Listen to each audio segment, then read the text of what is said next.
আজকে তোমাদের শোনাবো কিশোর মুক্তিযোদ্ধাদের গল্প। ৭১-এর মুক্তিযুদ্ধের সময় যারা তোমাদের বয়সেই এক বুক সাহস আর ভীষণ দেশপ্রেম নিয়ে ঝাঁপিয়ে পড়েছিলেন ভীষণ ভয়ঙ্কর এক অসম যুদ্ধে, তাদের গল্প। এবার চলো আজকে আমরা 4 খেতাব প্রাপ্ত কিশোর মুক্তিযুদ্ধের গল্প শুনে আসি। খেতাবপ্রাপ্ত মানে বুঝেছো তো? মুক্তিযুদ্ধে বীরত্ব প্রদর্শনের জন্য মুক্তিযোদ্ধাদের 4টি পদক দেওয়া হয়েছিল: বীরশ্রেষ্ঠ, বীরুত্তম, বীর বিক্রম আর বীর প্রতীক। ওরা 4 জনই এই 4টি কোনো না কোনো পদক পেয়েছেন। আর থাকছে এক ভয়ঙ্কর কিশোর মুক্তিযোদ্ধার গল্প।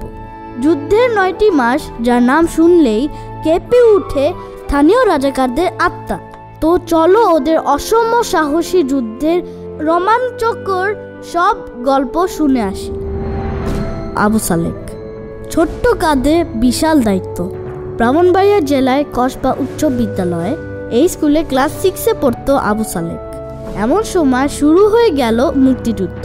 কে ঠেকায় আবু সালেককে? সীমানা পেরিয়ে চলে গেল আগরতলায়। সেখানে তখন মুক্তিযোদ্ধাদের বাছাই করা হচ্ছিল, কিন্তু ও তো একদম ছোট বাচ্চা, ওকে কেউই নিতে চাইল না। আর তাই শুনে ও তো একেবারে কান্নায় পড়ে গেল। ওর কান্না দেখে ওকে আর বাদ দিতে পারলেন না দায়িত্বপ্রাপ্ত অফিসাররা। মুক্তিযুদ্ধ হিসাবে নাম লেখালো ছোট্ট আবু সালেক। আগরতলা থেকে ওকে নিয়ে যাওয়া হলো মেলাঘর ক্যাম্পে। তারপর বড় বড় মুক্তিযোদ্ধাদের সঙ্গে কাঁধে কাঁধ মিলিয়ে শুরু করলো যুদ্ধ। পাক বাহিনীর বিরুদ্ধে যুদ্ধ, বাংলাদেশকে স্বাধীন করার যুদ্ধ। এমনই একদিন ওরা যুদ্ধ করেছিল চন্দ্রপুর গ্রামে। আবু সালেক সেই যুদ্ধে ছিল বাংকারে। সে এক প্রচণ্ড যুদ্ধ, অনেক গুলাগুলি চলছিল। আর পাক বাহিনী সেদিন ছিল সুবিধাজনক জায়গায়। আবু সালেকের দল তেমন একটা ভালো অবস্থানে নেই। এক পর্যায়ে ওদের পক্ষে টিকে থাকাটাই মুশকিল হয়ে দাঁড়ালো। এখন ওদের সামনে একটাই রাস্তা, পিছু হটতে হবে। কিন্তু চাইলেই কি পিছু হটা যায়? একজনকে তো ব্যাকআপ দিতেই হবে, নইলে যে সবাই মারা পড়বে। কে এই মরণফাঁদে পড়ে?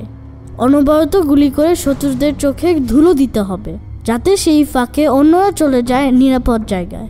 এগিয়ে এলো সকলের ছোট আবু সালেক। ছোট্ট কাঁধে তুলে নিল বিশাল বড় এক দায়িত্ব। ক্রমাগত গুলি করতে লাগলো পাক বাহিনীর ক্যাম্প লক্ষ্য করে।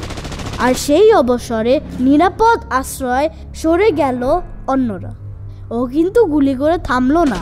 এক সময় পাক আর্মিরা মনে করলো মুক্তিযোদ্ধারা মনে হয় খুব জোরে সোরে আক্রমণ চালাচ্ছে, ফলে ওরাও পিছু হটে গেল।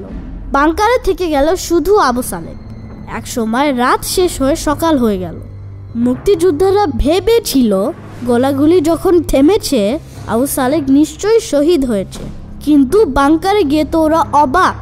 কিশোর আবু সালেক একা সেখানে বসে আছে।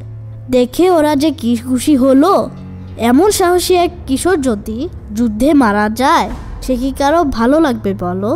কিশোর মস্তিষ্কে পরিকল্পনা। মুক্তিযুদ্ধ যখন শুরু হলো, মোজাম্মেল হক তখন মাত্র ক্লাস 9-এ পড়ে, ঢাকার স্টাফ ওয়েলফেয়ার হাই স্কুলে। যুদ্ধ শুরু হলো আর মোজাম্মেল বাসায় বসে থাকবে তা কি হয়? শরীরে যে তখন তারুণ্যের জোয়ার এসে গেছে। কুমিল্লা সীমান্ত পেরিয়ে ও চড়ে গেল মেলাঘর ক্যাম্পে। ছোট বলে ওকেও মুক্তি বাহিনীতে নিতে চাইল না অফিসাররা। সে মোজাম্মেল মুক্তি বাহিনীতে যোগ দিল। তারপর প্রশিক্ষণ শেষে চলে এলো ঢাকায়। এম এ লতিফের গ্রুপের একজন গেরিলা হিসেবে যুদ্ধ শুরু করলো। মোজাম্মেলের আবার একটা মজা ছিল। ওর চাচা আব্দুল জব্বার মোনায়েম খাঁর বাড়িতে কাজ করতেন। চাচার সঙ্গে মিলে এক ভীষণ পরিকল্পনা আঁকতে রাখলো। ও সখ্য করে তুলল মোনায়েম খাঁর বাসায়। 2 কাজের লোক শাহজাহান ও মুখলিসুর রহমানের সঙ্গে অক্টোবর মাসে পরপর 2 বার তার পরিকল্পনা ব্যর্থ হলো। কিন্তু কয়বার আর পরিকল্পনা ব্যর্থ হইতে পারে? 3য়বার ঠিকই কাজ হলো। এবারের পরিকল্পনা মাফিক এক সন্ধ্যায় মোজাম্মেল গেল মোনায়েম খাঁর বাসভবনে। মোনায়েম খাঁ ছিলেন ড্রয়িং রুমে। জানালার পাশে গিয়ে দাঁড়ালো মোজাম্মেল। স্টেন গান বের করে তাক করল মোনায়েম খাঁর দিকে। তারপর টিপে দিল স্ট্যান্ড গানের ট্রিগার। পরদিন রেডিওতে খবর এলো মারা গিয়েছে মোনায়েম খাঁ। Group commander Bahauddin. এই গল্পটি ক্লাস 9-এ পড়া এক কিশোরের। তার নাম বাহাউদ্দিন রেজা, বসত চৌদ্দগ্রামে। যুদ্ধ শুরু হলে বাহাউদ্দিনও যোগ দিল মুক্তিবাহিনীতে।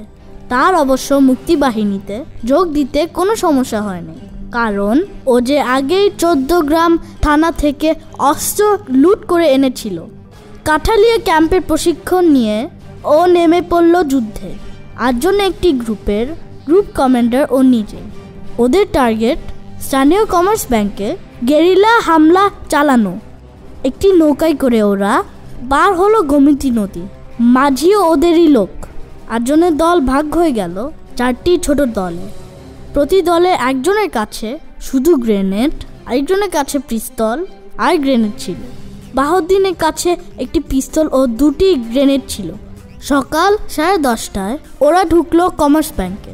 বাহাউদ্দিন ঢুকেই ছুঁড়ে মারলো হাতের গ্রেনেডটা। প্রচণ্ড শব্দের বিস্ফোরণ হলো, কিন্তু ও নিজেও তো ব্যাংকের ভিতরে। স্প্লিন্টার এসে বিঁধল ওর গায়েও। আহত হয়ে দ্রুত ব্যাংক থেকে বেরিয়ে পড়লো ও। পট্টি বেঁধে রক্ত ঝরা একরকম বন্ধ করে দৌড়াতে লাগলো খেয়াঘাটের দিকে। কিন্তু বিধিবাম রাস্তায় মুখোমুখি হয়ে গেল এক রাজাকারের সঙ্গে। সে খবর পেয়েছে কমার্স ব্যাংকে বিস্ফোরণ ঘটেছে আর বাহাউদ্দিনের শরীর থেকে রক্ত ঝরছে দেখে বলল, ও নিশ্চয়ই বোমা ফাটিয়েছে। বাহাউদ্দিন কিছুই বলল না। ঠান্ডা মাথায় পাশের ধান খেতে নেমে আজলা ভরে পানি দিল মুখে। রাজাকারটার সন্দেহ তাতে আরো বেড়ে গেল। এগিয়ে এসে কলায় ধরে বসলো। আর যায় কোথায়, এক লাথিতে রাজাকারটাকে ধান খেতে ফেলে দিল বাহাউদ্দিন। তারপর পকেট থেকে পিস্তল বের করেই ধুম। এরপর আবার ছুট, এক ছুটে খেয়া কাটে। আবারও রাজাকারের সামনে পড়তে চায় না বাহাউদ্দিন। মাঝিও তাড়াতাড়ি ওকে পার করে পৌঁছে দিল হাসপাতালে। আর সেই হাসপাতাল পরিদর্শনে সেদিন কে এসেছিল জানো? আমাদের মুক্তিযুদ্ধের অকৃত্রিম বন্ধু, ভারতের সেই সময় প্রধানমন্ত্রী ইন্দিরা গান্ধী। সব শুনে তো তিনি, যাকে বলে রীতিমতো হতভম্ব। এটুকু একটা ছেলে, সে কিনা এত বড় একটা কাণ্ড ঘটিয়ে এসেছে। বীর উত্তম জহিরুল। এবারে গল্পটা জহিরুলে। 71 সালে ওর বয়স মাত্র 17 বছর ছিল। তবুও মুক্তিযুদ্ধ শুরু হলেও যোগ দিল মুক্তিবাহিনীতে। প্রথমে কুকিতলা ক্যাম্প প্রশিক্ষণ নিল সেখানে গিয়ে। আর 3.5 মাস প্রশিক্ষণ নিয়ে মুক্তিযুদ্ধে যোগ দিল রীতিমতো সেনা কর্মকর্তা হয়ে। জহিরুল যুদ্ধ করছিল 4 নম্বর সেক্টরে। এবার ওকে যুদ্ধ করতে হবে কানাইঘাটে।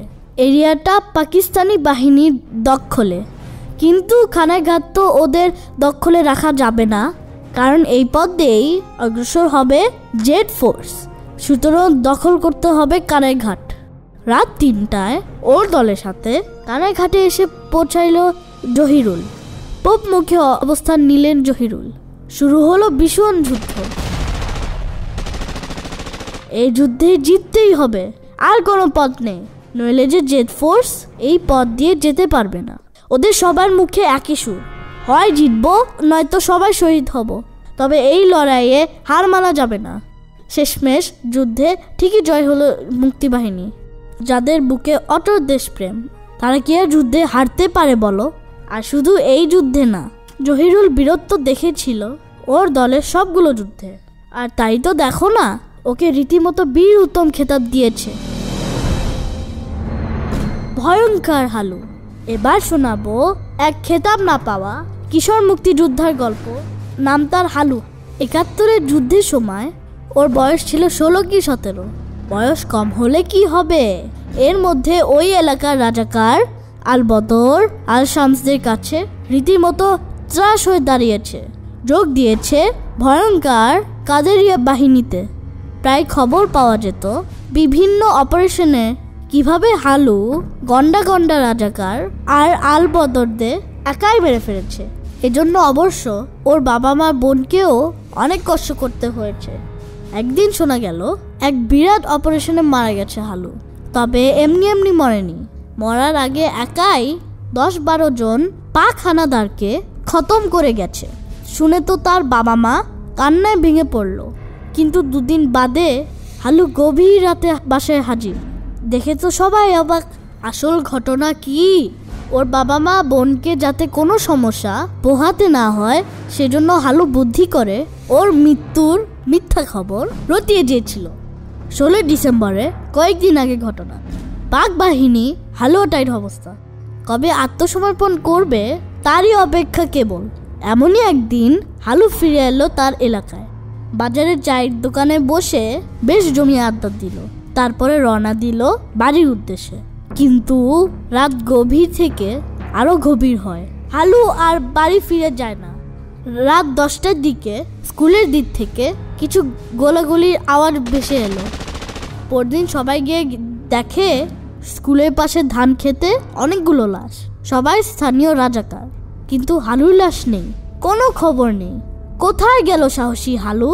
না, কিশোর মুক্তিযোদ্ধা রাজাকারদের কাছে ভয়ঙ্কর এক মুক্তিযোদ্ধা হিসেবে হালুকে আর পাওয়া যায়নি, তার মৃতদেহ পাওয়া যায়নি।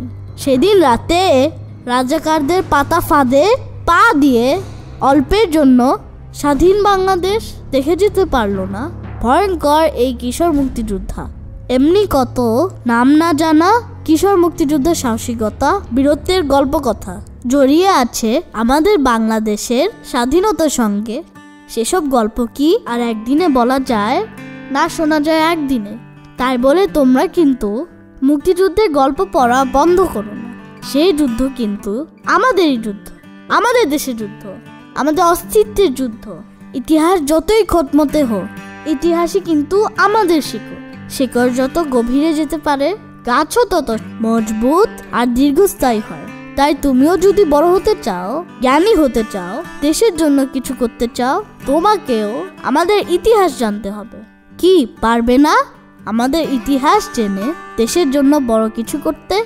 খুব বড় কিছু যদি না করতে পারো তাতেই বা কি, ছোটখাটো কিছু না হয় করো, তাই বা কম কিসের। আমি আজ রোহি সবাইকে জানাচ্ছি স্বাধীনতা দিবসের অনেক অনেক শুভেচ্ছা। শুনতে থাকুন পিপলস রেডিও 91.6 FM। আল্লাহ হাফেজ।